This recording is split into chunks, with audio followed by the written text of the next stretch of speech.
L'institution comporte l'enseignement moyen secondaire général, l'enseignement technique et la formation professionnelle. Nous avons démarré avec 3 niveaux, 2 6e, 2 5e, une seconde L et une seconde S. Il reste maintenant l'autre aspect de la formation professionnelle. Nous avons pour cette année-ci prévu de développer certaines filières, et notamment la filière BTP, qui regroupe donc le bâtiment, le froid climatisation, l'électricité. Par ailleurs, nous avons envisagé de développer la filière hôtellerie-restauration. En plus de cela, nous avons prévu effectivement de faire la gestion et le secrétariat bureautique. Le fondateur de l'institution s'appelle M. Ibrahima Diop. Il est natif de Saint-Louis, il a grandi à Saint-Louis et il est actuellement basé en Guinée. Alors le souci qu'il a animé, c'était de vouloir faire quelque chose à Saint-Louis. Et là, en écoutant le parrain Alioune Badara Diagne Golbert, donc il a été inspiré par ce dernier qui disait souvent que c'est-à-dire, pour prouver son appartenance à la localité, il faut participer concrètement à son développement. Ouvrir une école, n'est-ce pas la meilleure manière de contribuer au développement? La touche nouvelle, c'est le cadre dans lequel se passent les enseignements. Si vous voyez l'établissement de l'extérieur, déjà le bâtiment impose par sa statue. Si vous entrez dedans, là vous trouvez également beaucoup d'innovations. D'abord une organisation de l'espace qui met à l'aise tout le monde.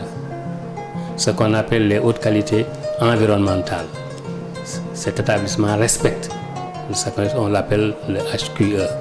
Aujourd'hui, tous les édifices publics sont assujettis à ces normes de construction. Toutes les commodités en tout cas sont là pour une très bonne offre, une offre de qualité. Au plan architectural, le concepteur étant un architecte, les classes sont conçues de telle sorte que de partout il y a l'aération.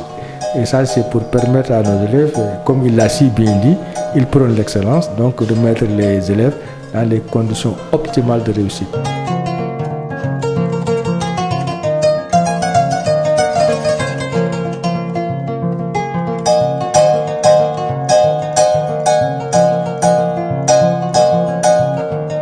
Nous disposons aussi d'une salle informatique dotée de 40 postes et pour les cours d'informatique, chaque élève va travailler avec son poste parce que nous avons des classes ne dépassant pas 30 élèves.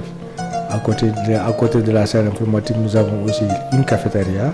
Donc les élèves ont toutes les commodités pour rester dans l'enceinte de l'établissement pour des raisons de sécurité. Nous avons parié sur des professeurs qui sont des professeurs aguerris. C'est des gens qui ont totalisé pas moins de 20 ans d'expérience. Nous sommes porteurs de projets de formation et d'insertion.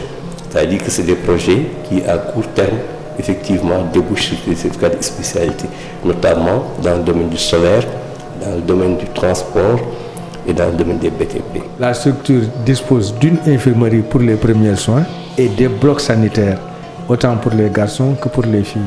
Donc c'est ce qui constitue le rez-de-chaussée.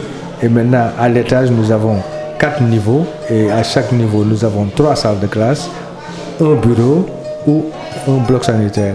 Et il a aussi doté l'établissement de bornes-fontaines. Donc à chaque niveau, nous avons une borne-fontaine pour les élèves. Nous allons développer le domaine de l'insertion socio-professionnelle. Nous allons faire du coaching de l'insertion socio-professionnelle. C'est la raison pour laquelle, dans ce département, nous avons un volet, n'est-ce pas, accompagnement vers l'insertion qui a été érigé et qui va être géré par un professionnel qui a passé toute sa carrière donc à faire dans l'insertion socio-professionnelle. On parle d'excellence partout, mais je crois que l'excellence chez nous, ce n'est pas une simple théorie, une simple slogan. L'excellence, c'est une réalité. Toutes les conditions sont réunies pour atteindre l'excellence.